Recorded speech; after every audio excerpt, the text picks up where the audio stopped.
Yo les tankistes, aujourd'hui on se retrouve pour la présentation du Stridsvagn 103 ou S-Tank. Au milieu des années 50, l'armée suédoise prévoit de remplacer ses centurions britanniques. Un projet de char lourd classique est alors mis en avant, le KRV. Cependant, en 1956, un autre projet très novateur et original remplaçant le précédent voit le jour, le Stridsvagn 103 ou S-Tank. Son nom signifie véhicule de combat en suédois. Les premiers chars sont produits dès 1966. Sur le modèle de certains chars allemands de la Seconde Guerre mondiale, le S-Tank n'a pas de tourelle. La suppression de la tourelle lui permet de limiter sa hauteur et ainsi réduire son exposition au feu ennemi.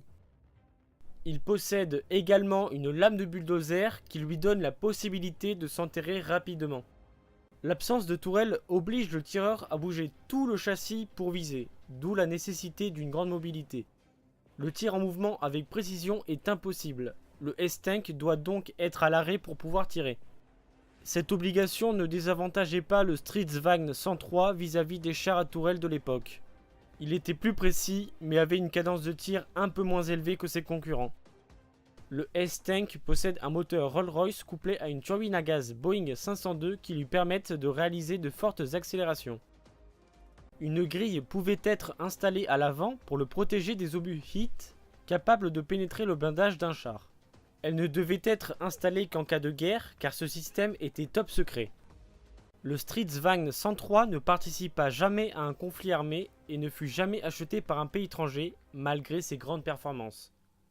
Il resta en service 35 ans, de 1966 à 2001.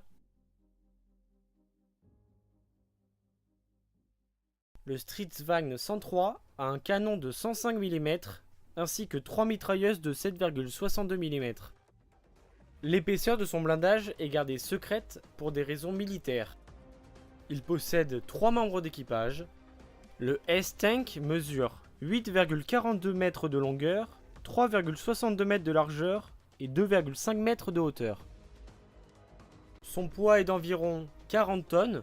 Il possède un moteur Rolls-Royce K60 de 240 chevaux et une turbine à gaz Boeing 502 de 490 chevaux.